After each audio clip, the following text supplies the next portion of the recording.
They said the Galactic Council chamber had not known true silence in 10,000 years.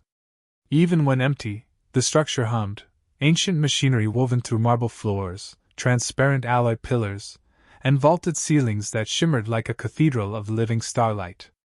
It was a place meant for diplomacy, for centuries-long treaties, for species that lived and died without ever hearing a raised voice. A place of order. But tonight, it waited for chaos. The silence shattered when the doors cracked open and Ambassador Marcus Hale was marched in by 6 armored guards. Shackles of photonic energy wrapped around his wrists, humming with each step. He walked like a man who didn't feel the weight of chains, only the weight of insult. Marcus Hale, Earth's envoy, silver-streaked hair, jawline like a stubborn mountain, eyes trained by decades of military service and one failed marriage that he considered far more traumatizing than any battlefield. Humanity loved him. The Council feared him. He was the only diplomat in history to negotiate 3 peace treaties while holding a broken rib and a gunshot wound. He once convinced a species of lizard warriors to sign a trade pact by beating their champion in arm wrestling. "It's not violence," he'd said. "It's cultural engagement." When Marcus walked, even generals listened. And that was exactly why the High Council wanted him gone. Up in their elevated semicircle, 37 species observed him with a mix of contempt, dread, and something close to envy. The High Speaker, a tall insected creature draped in ceremonial exoskeletal armor, clicked its mandibles in disdain. "Marcus Hale of Earth," it intoned, "you stand accused of destabilizing the stability of this galaxy. Your species expands aggressively. You militarize every planet you touch. You refuse to integrate into our political framework. How do you plead?" Marcus lifted his head, bruised but unbroken. "Guilty." A ripple of shock moved through the chamber. He smirked. "Guilty of surviving. Hard habit to break." Even the translation systems hesitated before rendering the sarcasm into 37 languages. The High Speaker's antennae stiffened in irritation. "Your tongue remains as primitive as your species." Marcus shifted against his restraints. "Funny. My ex-wife said the opposite." Another ripple. The chamber wasn't used to humor during sentencing. But Marcus wasn't trying to be funny. He was trying to stall. He knew what was coming. Humanity had expected it. But knowing didn't make facing it easier. A war veteran to the bone, Marcus had always held a secret fear: dying in a place where he couldn't punch back. The mandibles snapped again. "The vote has been cast. For crimes against the unity of the galaxy, for the insolence of your homeworld, the sentence is execution." Raw murmurs erupted. Some species leaned forward in satisfaction. Others shifted uncomfortably. Execution of a diplomatic envoy was forbidden by all known codes. Forbidden, but convenient. Marcus stared up at them, jaw tightening. "You're making a mistake." "Silence," the High Speaker commanded. "No," Marcus said softly, almost gently, as if trying to warn a child from touching a plasma engine. "You don't understand humans. You think you do? You think we're reckless, crude, emotional apes with delusions of grandeur." He looked around the chamber, eyes settling on each alien face. "But you don't know what happens when you hurt one of ours." There was no tremor in his voice. Only certainty. "This will wake things you can't control." "Hold him," the High Speaker snapped. The guards shoved Marcus to his knees, forcing his head forward. A ceremonial executioner stepped out, a towering reptilian warrior, holding a luminous pulse blade that hummed with shape-shifting energy. It was more symbol than weapon. The actual kill would be instant, clean, clinical. Marcus exhaled. "I tried to warn you. For the last time," the High Speaker said, lowering its staff. "Earth must learn obedience." Marcus closed his eyes. Not in fear. In mourning. He whispered, "Elena." "I'm sorry." No one asked who Elena was. No one cared. The blade arced downward. A flash of blue light. A soft thud on the polished floor. The chamber exhaled, relieved. The most dangerous human they'd ever met was finally still. "Let this serve as a warning to the warmongers of Earth," the High Speaker declared. Submit, or be pacified. The chamber applauded, softly at first, then louder. Relief. Self-congratulation. Arrogance. But the applause was cut short when a technician gasped, watching a console. High Speaker, the Envoy's neural implant, it just transmitted. To whom? Unknown. But the signal escaped our jamming. Across the galaxy, unnoticed amid the pomp, a tiny encrypted packet raced across relay satellites, weaving through bureaucratic firewalls, skipping through wormholes, and finally reaching a hidden facility buried inside the dark side of Luna. A facility the Council had never detected. Inside it, machines older than most Council species hummed awake. Systems long dormant rebooted. Red lights flashed across sealed chambers. Massive armored coffins, each containing something not entirely human, unlatched. An ancient AI, bound by a fail-safe oath, spoke its first words in centuries. Ambassador Hale, status terminated. Initiating Protocol Black Dawn.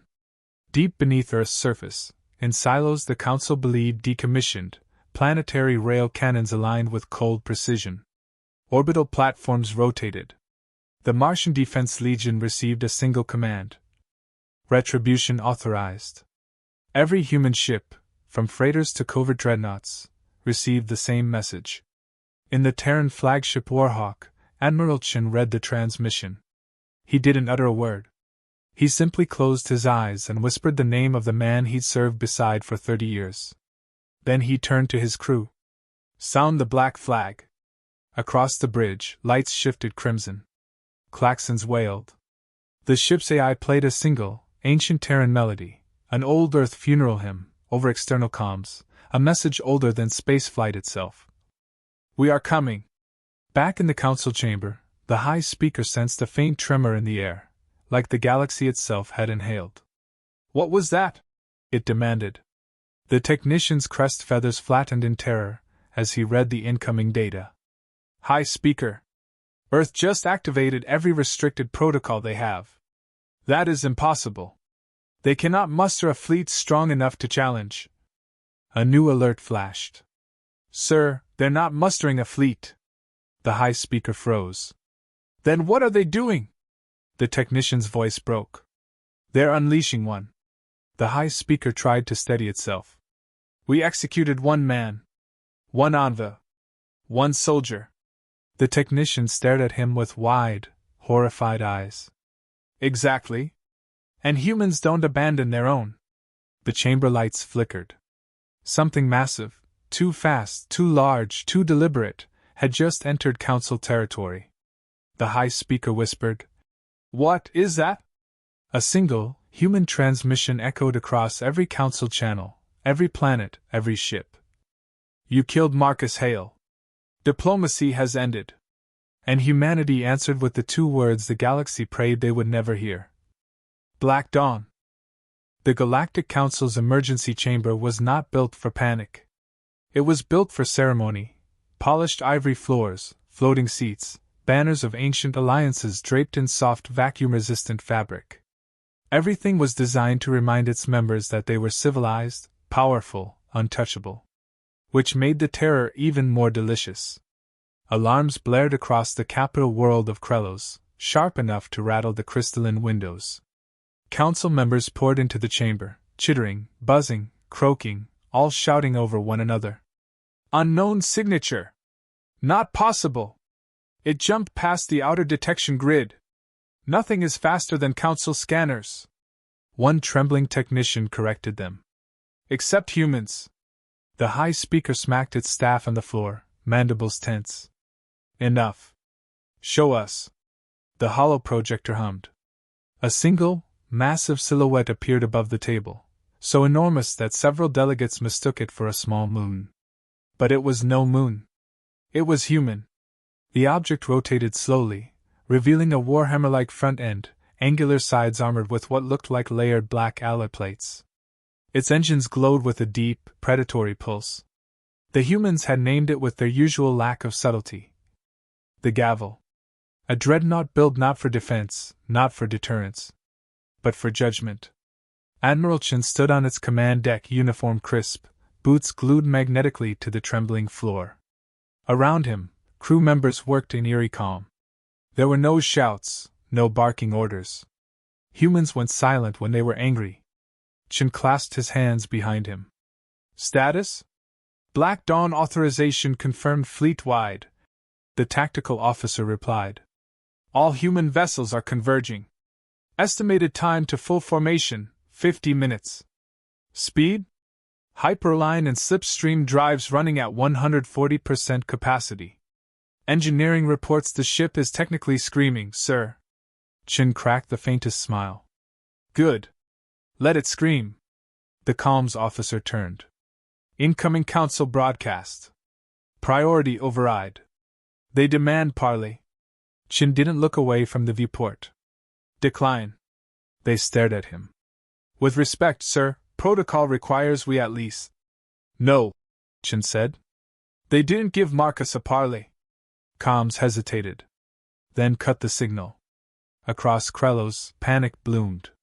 Council fleets scrambled from orbital docks like swarms of metallic insects. Thousands of ships, frigates, cruisers, towering battleships, rushed to intercept the incoming threat. Strategists calmed themselves with numbers. The Council outnumbered the incoming Terran fleet by nearly 20 to 1. The humans couldn't possibly. The Council's tactical screens went dark. The room filled with gasps. Hi, Speaker, the gavel just projected a localized gravitonic spike. A what? A wave of mass. Artificially generated. Impossible to counter. And it's... The officer froze. It's swinging something. The gavel's prow glowed with distorted starlight. A great gravitational hammer formed at the front of the dreadnought, dragging space into a warped cone of lethal force. It wasn't a weapon. It was a statement. Admiral Chen raised his hand. Strike. The ship's engines flared. Space cracked. And the gravitational hammer slammed forward. Silence. Then, ships crumpled like paper. Cruisers folded inward like flattened tin cans. Entire battle formations were reduced to dense shrapnel storms orbiting their own compressed debris. No light. No fire. Just violence. Council commanders stared in disbelief. They hit us, with gravity. Who weaponizes gravitational distortion? Another officer whispered a phrase that would echo for centuries. Humans do. On the Warhawk, a separate wing of the Terran fleet emerged from slip space in perfect spearhead formation. Not chaotic. Not rushed. Angry. Focused. United. The Council attempted a counteroffensive, launching coordinated missile storms and plasma barrages. The human ships didn't dodge. They bent spacetime around themselves. Missiles curved off course, pulled into microwells like flies sucked into vacuum drain holes. A reptilian commander screamed. That technology violates every treaty. The High Speaker answered coldly. They wrote no treaty forbidding it, because they never shared that capability. And that realization. That humans had withheld their true technology. That shook them more than the battle. In the gavel's war room, Chen received a transmission. A hologram flickered to life. Marcus Hale. Not a ghost. A pre-recorded contingency message. The ambassador stood tall, face battered, voice calm. If you're seeing this, I didn't make it home. Chen stood straighter. Marcus continued. Which means the Council crossed a line. And you, my old friend, must do what humans do best. He paused, smiling faintly. Make history regret underestimating us. The hollow projection ended. Silence. Chen closed his eyes, letting the weight settle. Then he spoke quietly, to no one and everyone. Marcus, we'll finish what you started. He turned to his officers. Begin descent to Krelos. The Council capital erupted into chaos. Defense towers fired wildly at the incoming dreadnought. Plasma shells bounced off Gavel's hull like gentle rain. Anti-ship lasers refracted back at their origin points. Shield disruptors shorted out spontaneously, unable to even comprehend the energies passing through them. The Council's flagship, Celestial Harmony, moved into intercept position. Its captain, a dignified Saurian, opened comms. "Human vessel, stand down! Any further aggression will be answer." The gavel fired. A focused gravitational lance. The celestial harmony vanished mid-sentence, reduced to a ball of superheated metal dust that fell toward the planet as metallic rain. The council chambers shook with the impact. Delegates screamed. Some fainted. Others prayed to gods who weren't listening. The High Speaker's voice cracked as it shouted, "Call for reinforcements!" "We have!" cried a comms officer. "But the nearest fleets are days away. Earth cut our hyperlane nodes. We're isolated." Another alert appeared. "High Speaker, the gavel is entering atmosphere." Chin stood at the bow as clouds parted around the dreadnought. The capital city lay beneath them, gleaming towers, pristine plazas, the council spire rising like a sacred blade. He raised one hand. "Prepare dispersion strike." "Admiral," the weapons chief warned, "a strike of that magnitude will cripple half the city." Chen's jaw tightened. "They executed our envoy on this world. We answer proportionally." The crew exchanged grim looks. Proportionally, for humans, meant devastating. High above Krelos, the gavel gathered power. The atmosphere vibrated. Skyscrapers quaked. Oceans rippled. Then the dreadnought released a controlled gravitational pulse, less lethal than its battlefield strike, but still monstrous. Dozens of council military facilities collapsed instantly. Orbital cannons tore free from their mounts. War factories imploded. Every weapon aimed at the humans was crushed. Not the civilians. Not the homes. Not the children playing in the streets. Just the mighty. Just the guilty. The powerful learned fear that day. As smoke rose over Krelos, the final transmission echoed across every frequency in the galaxy. "This is Earth. You killed our diplomat. Diplomacy has ended." Humanity's fleets descended like judgment. And the council understood. Too late. That they had awakened something ancient, tribal, and unstoppable. A species that did not forgive. A species that remembered. A species that, once pushed too far, would burn a galaxy to protect its own. The gavel landed with a quake that rattled the tectonic plates of Krelos. Buildings within 100 kilometers bowed inward as if paying reluctant respect to the monstrous Terran dreadnought resting in their capital plaza. Dust rolled across the once pristine marble pathways the council loved to flaunt in recruitment videos. Now they were cracked, like the illusion of order they had spent millennia crafting. The city's air smelled of ionized metal, burning circuitry, and something unfamiliar to the council: fear. Not instinctive, animal fear, but a cold, rational dread, the kind felt by empires on the brink of collapse. Inside the council chamber, the High Speaker paced unevenly, mandibles clacking with anxious dissonance. Delegates huddled, whispering frantically. "They will demand surrender terms." "No, humans don't negotiate after blood spills." "They can't intend to occupy." "What if they annihilate us?" The High Speaker raised its staff, struggling for composure. "Humans are emotional. If we display remorse..." The chamber doors blew inward. A shockwave hurled delegates off their seats. Splintered metal and shattered crystalline glass rained through the air. Smoke billowed into the chamber, not white smoke, not ceremonial. War smoke. Human smoke. From the swirling haze stepped a figure in matte black power armor. Commander Elena Hale. Marcus Hale's widow. A soldier forged in ash and fury. The armor hugged her frame like an old friend. Deep scars etched into the plating reflected a lifetime of violence. Across her chest plate, a single hand-painted phrase. "We remember." She walked forward with slow, deliberate steps, her boots echoing like the tolling of a funeral bell. 2 Terran Iron Marines flanked her, silent giants, helmets featureless, movements unnervingly calm. The High Speaker's voice trembled.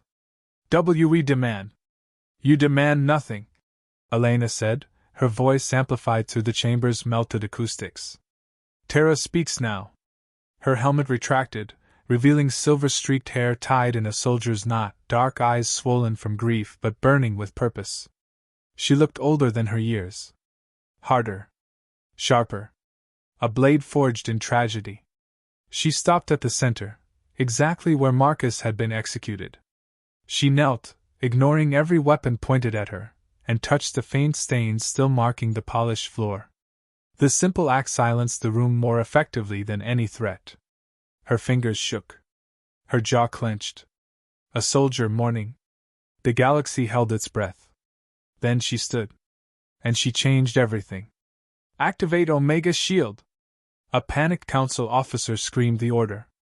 The Omega shield, pride of the galaxy, flared to life around the entire planet, a shimmering sphere radiating impenetrable golden energy. The shield was powered by an ancient reactor said to be older than the Council itself. No weapon ever devised had pierced it. Delegates exhaled with relief. "Finally," one croaked. "We're safe." An alarm blared. Every delegate turned toward the central holoscreen. A tiny icon blinked in the shield's core. A foreign signal. Something small. Something beeping? The technician's skin turned a sick shade of green. "High Speaker, the humans are interfacing with the shield." "How?" the High Speaker demanded. "The system is locked behind quantum encryption." The technician swallowed. "They're using an ancient Terran device." "What device?" "A dial-up modem." The chamber went silent. The horrific screeching noise blasted through every speaker on the planet, thousands of years of council refinement reduced to wincing at the sound of a 1990s internet handshake. Delegates clutched their ears. Windows vibrated. Satellites jittered out of alignment. A second later, the Omega's shield collapsed like a popped soap bubble. Impossible. Unprecedented. And humiliating. The High Speaker staggered backward. What did they do?" The technician whispered, voice cracking. "They found an unsecured maintenance port, and logged in as administrator. Password was Council 123. A hideous silence filled the chamber. Elena tapped her wrist calm. "Thank you, IT Division. You really earned your coffee today." "A pleasure, ma'am," the tech replied dryly. The failure of the Omega shield triggered mass hysteria. Armies mobilized outside. Thousands of alien soldiers aimed plasma carbines, rail rifles, and tri-beam lances at the dreadnought and the humans within the chamber. Elena didn't flinch. "If any of you fire," she said softly, "you won't live long enough to regret it." Her Iron Marines raised their weapons in eerie unison. The aliens held their trigger fingers. Barely. Then, Elena revealed the twist. "High Speaker," she said, stepping forward, "you executed my husband believing Earth would crumble." The High Speaker straightened, false bravery masking dread. "Your species overreacts. It is emotional. It cannot lead." Elena smirked, a predator's smile. "Oh, we're not here to rule." That confused them. "We're here," she said slowly, "to rescue you." The chamber froze mid-breath. "Rescue?" a delegate squeaked. "From whom?" Elena turned toward the massive skylight ceiling, now cracked and smoking from the gavel's arrival. Beyond it, the stars swirled. "From the thing you've been lying about for centuries." Delegates exchanged panicked glances. The High Speaker froze. "You know," Elena continued, "Marcus suspected it. He said the Council was too afraid of human advancement. Not because we were dangerous." Her voice dropped. "But because something much worse is coming." Several delegates recoiled. Elena continued. "You didn't execute Marcus because he destabilized your treaties. You executed him because he discovered your secret." With a tap on her wrist comm, she displayed the hologram Marcus sent moments before his capture. His battered face flickered into existence. "If they take me, they'll hide what I found. Don't let them bury it, Elena. They fear us not because we're violent, static, but because we might be the only ones who survive what's coming." The hologram vanished. Gasps filled the chamber. "Yes," Elena said. Marcus learned the truth. And you killed him for it. The High Speaker trembled. Your lies. Oh, spare me. Elena waved a hand. Earth has a full data dump. An extragalactic species. A swarm. A devourer. Something that annihilated 3 council civilizations before you rewrote history. Weapons lowered. Delegates paled. And you expected to use humanity as your shield. Elena finished. Your expendable warriors. Your front line. She leaned in dangerously close. You should have asked? Then, for the first time in millennia, the mighty High Speaker stepped back in fear. Elena leveled her final ultimatum. Lay down your weapons. Surrender your armies. Submit to Terran oversight, and we'll help you survive what's coming. Her voice turned cold. Resist, and you won't need the swarm to end you. Silence. Then, one by one, weapons hit the floor. Clattering echoes of surrender filled the chamber. The council had not been conquered by brute force.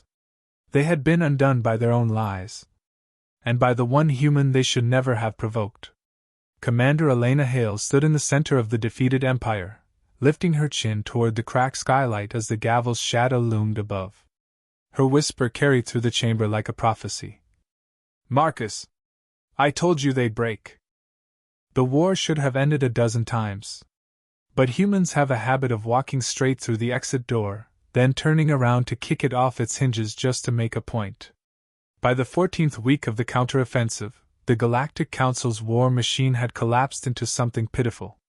Fleets once praised as unbreakable, drifted in burning fragments. Their proud fortress stations, supposedly invulnerable, now glowed like shattered lanterns stuffed with molten slag.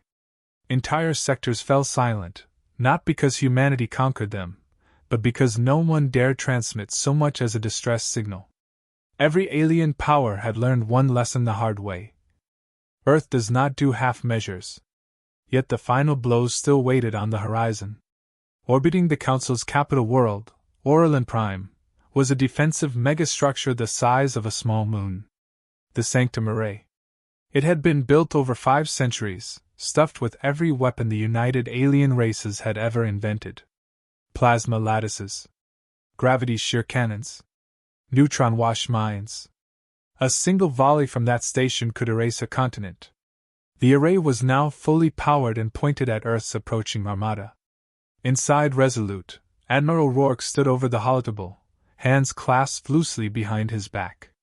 His face looked carved from granite, deep lines, tired eyes, a silver beard that seemed to bristle every time someone mentioned the Council. Status, he growled. Enemy array locked. They're charging their primary weapon, replied Commander Vela. We estimate 32 minutes until full discharge. Plenty of time, Rourke muttered. If they want to end a war with a super laser, they should follow human tradition and at least buy us dinner first. Several bridge officers snorted. The Admiral wasn't trying to be funny. His humor just had a habit of sounding like it wanted to punch someone. A transmission request blinked onto the table. The Council. Put it through, Rourke said. A hologram flickered into life, High Speaker Thauron, looking haggard, frightened, but still trying to look majestic.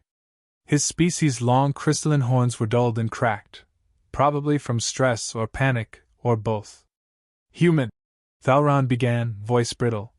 We propose a ceasefire. Immediate. Total. On the condition that you... Rourke cut him off. No conditions.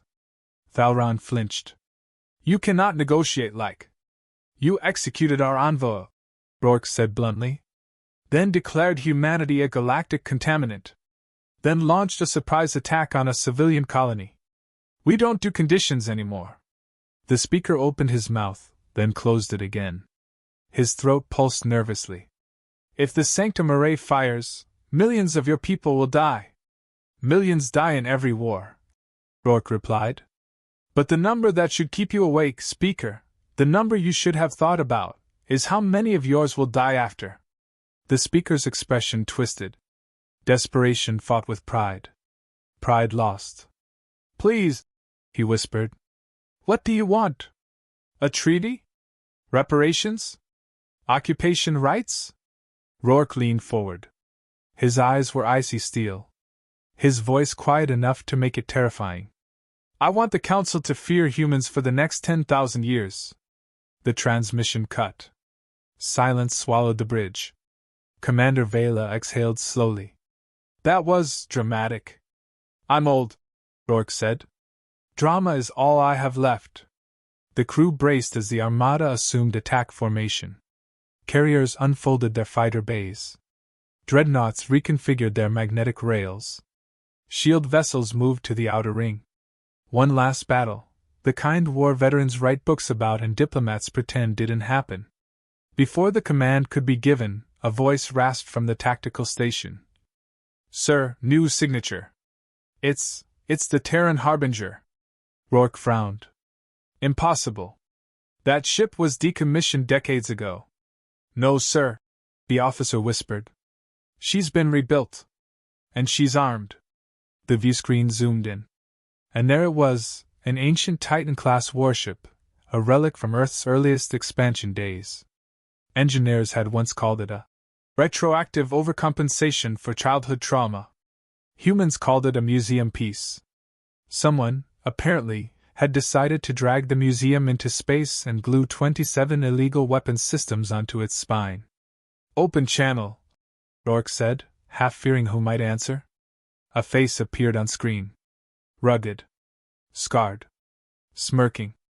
Afternoon, Admiral, Captain Elias Ward said casually, as if he weren't writing a Star Destroyer-sized war crime. Heard you were fighting without me. Thought I'd help. Rourke's eyebrows climbed almost off his face. Ward. The hell is that thing? All the parts Earth's lawyers told me I wasn't allowed to use. Ward replied cheerfully. Bolted together. Twice as illegal. Half as stable. Fully terrifying. Commander Vela stared. Is that safe? Ward laughed. Absolutely not. The call ended. And the Harbinger surged ahead, engine screaming like a demon woken up angry. The Council's array detected it instantly. Defensive batteries fired. Lances of plasma carved across space. Gravity shear cut open entire glimmering wounds in the starfield. But the Harbinger didn't dodge. It accelerated. Ward's voice crackled through the fleet channel. Boom time! The ship's prow unfolded like a blooming steel flower. Inside was a device humanity swore they would never use again, a quantum-resonant bore. The last time it had been tested, a moon cracked in half and lawyers aged 10 years in a day. A single beam erupted outward. Silent. Perfect. White. It punched through the array's shields. Through its armor. Through its central reactor. For 3 seconds, nothing happened. Then the Sanctum Array, and 5 centuries of alien arrogance, detonated into a newborn sun. The shockwave rippled for millions of kilometers. Enemy fleets were hurled aside like leaves in a hurricane. Debris glittered across the void. Rourke watched it, jaw set, eyes reflecting the brilliant inferno. Target neutralized, Vela whispered. Broadcast to Earth, Rourke said quietly. Tell them, it's done. Across Orlan Prime, Council forces surrendered in minutes. Not from damage.